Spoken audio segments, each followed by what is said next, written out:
Somewhere out there, in the vast ocean of stars, planets orbit their suns with thick clouds, swirling storms, and alien skies. But how can we know what a world 100 light-years away is really like, when it appears to us as little more than a faint dip in starlight? The answer lies in the thin envelope of gas surrounding those distant orbs. Their atmospheres. Like fingerprints, exoplanet atmospheres hold clues about the planet's chemistry, weather, history, and even the possibility of life. Let's start with the basics. When a planet passes in front of its star, some of the starlight filters through the planet's atmosphere before it reaches us. This light carries signatures, patterns in the spectrum, etched by the gases it encounters on the way. Imagine reading a coded message left by molecules high above an alien surface. Every line in the spectrum tells us something. Is there water vapor, methane, or ammonia swirling through unknown clouds? John Donne once wrote, "No man is an island." In a similar way, planets are not isolated worlds. They are shaped by their cosmic environment, and their atmospheres remember everything: their composition, their lighting, even the violence of cosmic collisions. When astronomers detected sodium in the atmosphere of an exoplanet for the first time, it was a revelation. Sodium's presence in the atmosphere was not only a scientific achievement, it was the first demonstration that light, bent and filtered by alien air, could reveal a planet's atmospheric makeup from across the cosmos. The importance of sodium goes beyond a single element. Sodium lines, imprinted on starlight filtering through a planet's atmosphere, are clear and unambiguous, easily detected even from far away. Finding these lines told us we could search for other gases too, building up a catalog of alien chemistry. For a moment, let's consider the stormy skies of a so-called hot Jupiter, giant planets orbiting perilously close to their stars, roasted to temperatures hotter than lava. Their atmospheres are thick, turbulent, and sometimes filled with shimmering clouds of vaporized metals. On these worlds, winds can whip around the globe at thousands of kilometers per hour, redistributing heat and sculpting wild, shifting weather systems. But unlike Jupiter in our own solar system, a hot Jupiter's atmosphere is being blasted relentlessly by its star, sometimes to the point where gases are blown off into space.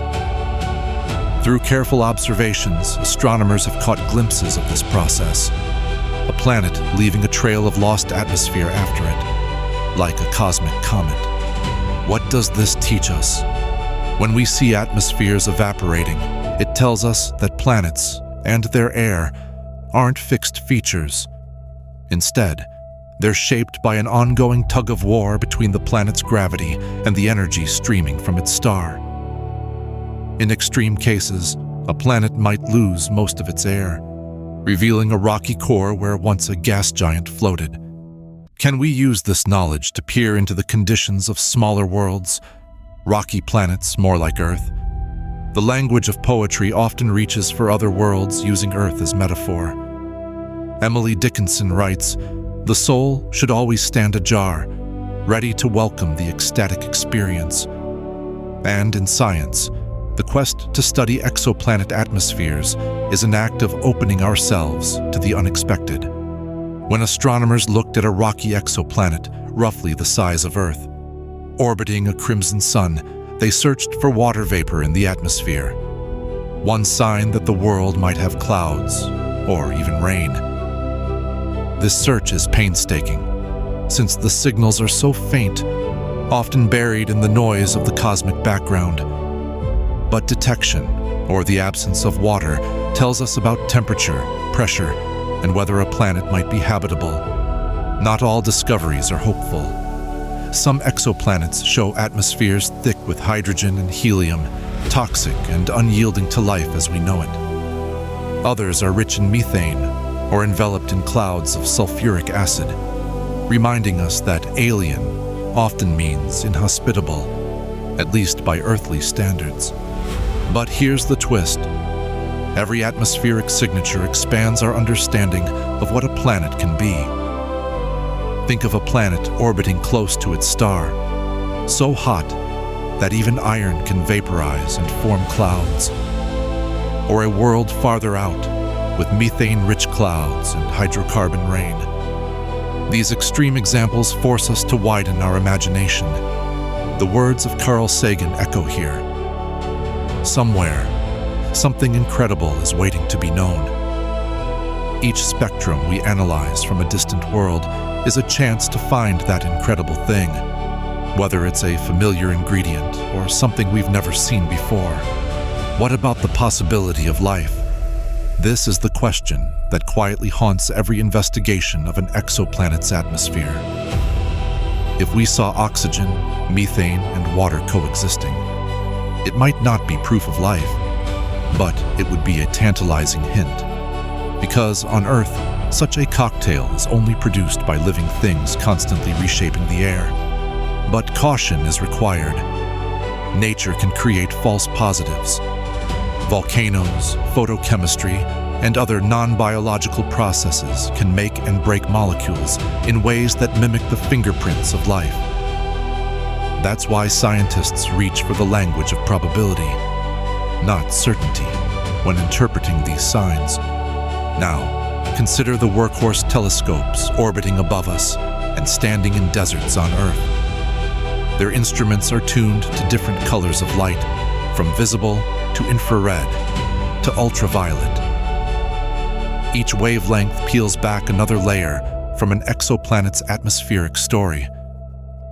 By piecing together data from different wavelengths, astronomers reconstruct the planet's atmosphere, a bit like deciphering a palimpsest, layer upon layer, written and rewritten by cosmic forces. There's an old saying, the universe is not only stranger than we imagine, it is stranger than we can imagine. Exoplanet atmospheres are evidence of this strangeness. Some of the most surprising discoveries include cloudy skies laced with titanium oxide, or hazes so thick that little light can escape. These are worlds with chemistry that defies the patterns we see on Earth, where lessons from geology and weather barely prepare us for the alien. Suddenly, reading a spectrum becomes more than a technical challenge. It's a form of translation. We're interpreting indirect hints about pressure, temperature, cloud cover, and composition, trying to reconstruct an entire world from a sequence of light and shadow. The poet Rainer Maria Rilke wrote, "The only journey is the one within." For exoplanet scientists, every bit of data is a journey. Each measurement invites us to reflect not just on the planets, but on our own world and our longing to know what waits out there in the dark. Let's pause and reflect for a moment. Why are we so fixated on these distant atmospheres? Part of the fascination comes from a desire to find our place in the cosmos, a sense that learning about other skies will reveal whether Earth is typical or rare. Moreover, every new atmospheric mystery challenges our understanding of how planets form and evolve. We learn not just from the familiar, but from the outliers. Planets where air blazes with unfamiliar chemistry, or where atmospheres have been stripped away by brutal starlight. It's easy to forget just how new this science is. Only a generation ago, exoplanet atmospheres were the subject of speculation and fiction, not hard data. Today, progress comes fast. With every newly observed transit or eclipse, we move a little closer to answering old questions. And inevitably, new mysteries appear, larger and stranger than before. There's a passage from the Tao Te Ching: to know others is intelligence, to know yourself is true wisdom. By studying exoplanet atmospheres, we sharpen both kinds of knowing. We learn about the other, alien worlds with alien chemistries, and we learn about ourselves, our methods, our biases, and our hopes. Each spectrum taken is a handshake across light years, a mark of our curiosity our hunger to understand not just this world, but all worlds. The adventure isn't over.